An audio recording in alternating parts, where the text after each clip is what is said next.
in 경기장 도시형.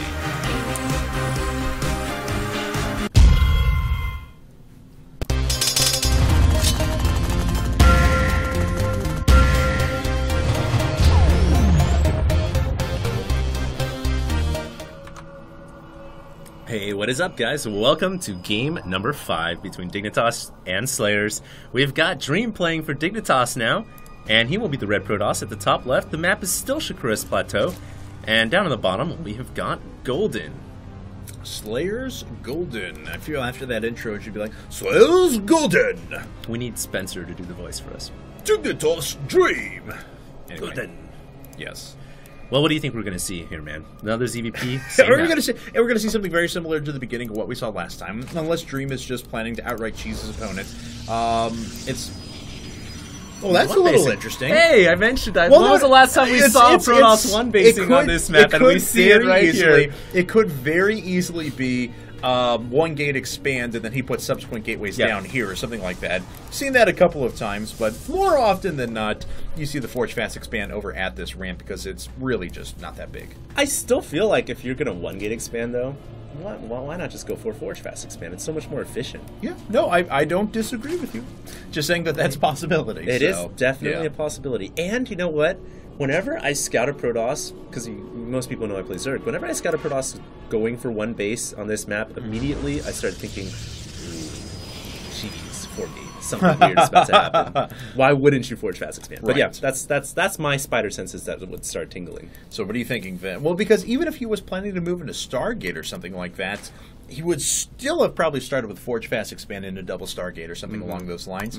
But as it stands, Dream throwing us for a loop at the moment. We'll see what he ends up moving into. Okay, the gas on 16. It could still be an expand, I guess. I was waiting to see if he was just trying to move into tech a little bit quicker, but because some players will do the minimal gas one gate FE where you just mine 50 gas or as close to it as you can, and then open up and just start chrono boosting out your warp gate technology while you spam out zealots and expand behind it. But yeah, this is going to be interesting. And you know what? Golden hasn't scouted yet.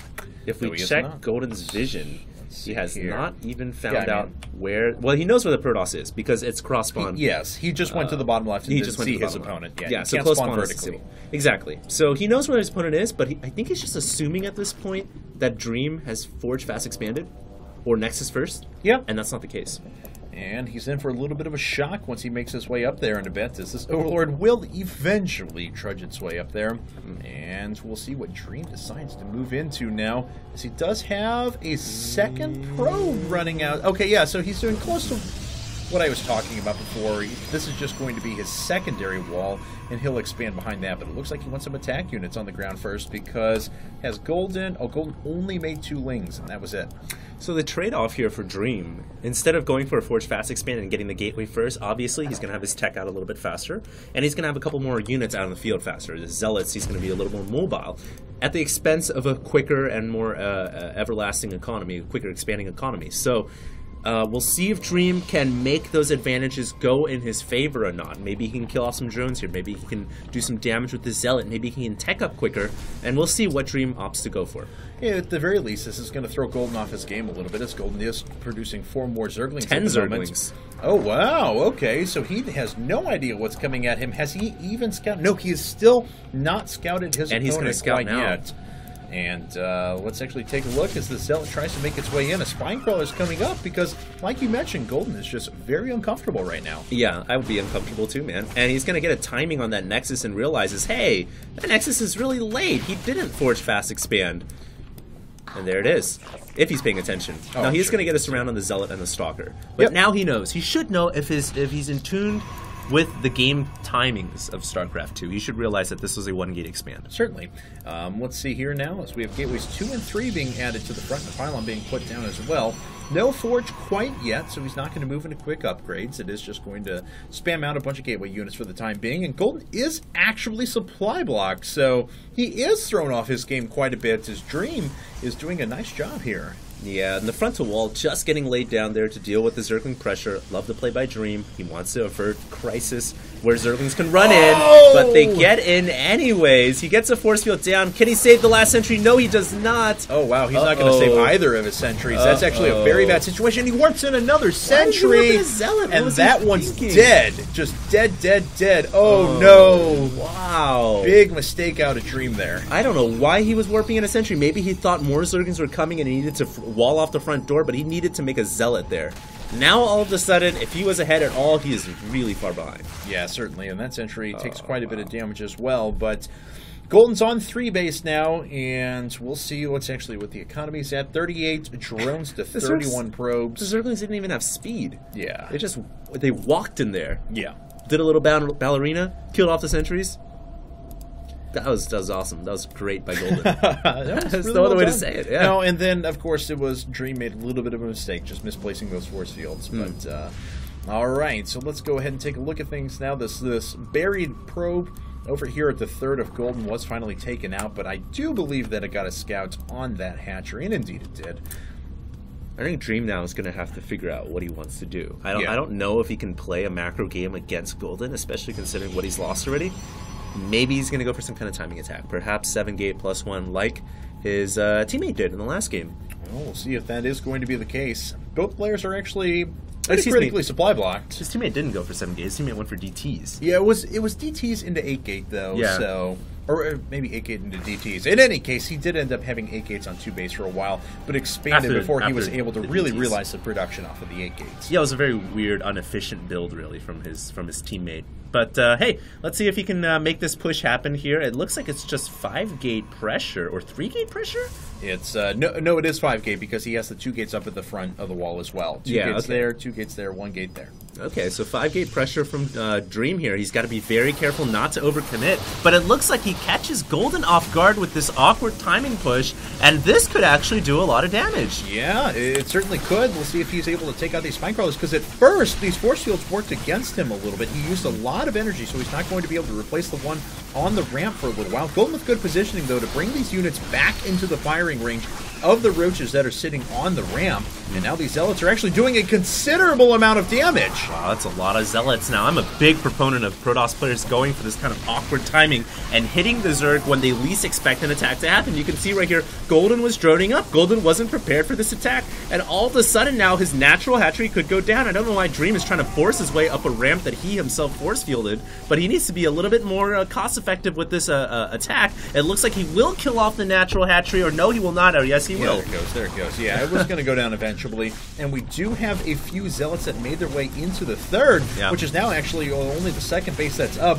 And these zealots will actually eventually be killed. More spine crawlers are coming up all the while. And Dream's going to push up with a big force. I don't know if Dream needs to do this, though. I think he did the damage he needed to do. He can pull back now and play a macro game, but hey, he's going to go for the attack on the 3rd, where crawlers are waiting. Now, this is very risky, because behind him, a flank could be coming, and I think that's what's about to happen. Yes, it is. It gets dropped off for a little while here, but yes, the spine crawlers are actually racking up the kills. 5, 6 of them between those 3 spine crawlers, and that's actually starting to increase. And as it stands, those roaches are making their way up the front. A few zealots get warped in as well, but those are going to die pretty quickly. I don't know why Dream committed into that 3rd hatchery. I feel like he did what he needed to do, and he could have played a normal game from there, killing off the natural Berserk. Yeah, he was close in supply. He could have sat back, put down a couple more gates. He could have expanded. He could have done whatever he wanted. Yeah, definitely. I don't know why he decided to attack in the 3rd. He's not done yet either. He's still warping in units. I definitely think this is a mistake. But his front door is going to be breached. Yes, it is. That's quite a bit of damage actually being done to those pylons. That's going to fall down here pretty quick, and the rest of these units are actually being cleaned up. Inside of the 3rd, we will get another base down from Golden at some point here, but he has broken through. That's game. Oh, boy. I don't know if he can hold this off now. Unfortunately, all of his warp gates are on cooldown, and he GG's. There it is. Wow. All right, so GG is called, and thus SlayerS goes up 4-1 in this best of 9. So, all right. Oh boy. Okay, that's no good.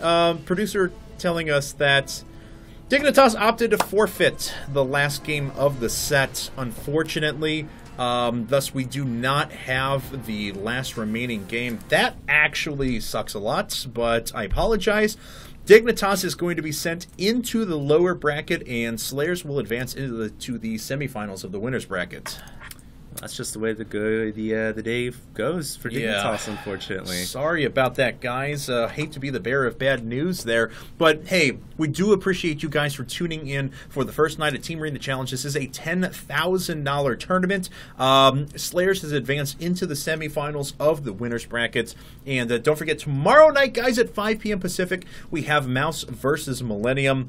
If you guys want to go ahead and win that Razor Ironclad and Razor Death Adder, make sure that you go ahead and follow IGN Pro League on Twitter. They're at IGN Pro League. Tweet at IGN Pro League, hashtag IPL TV, and let us know who you think is going to win Team Arena Challenge and that $6,000 first prize. So, sorry about that. That actually...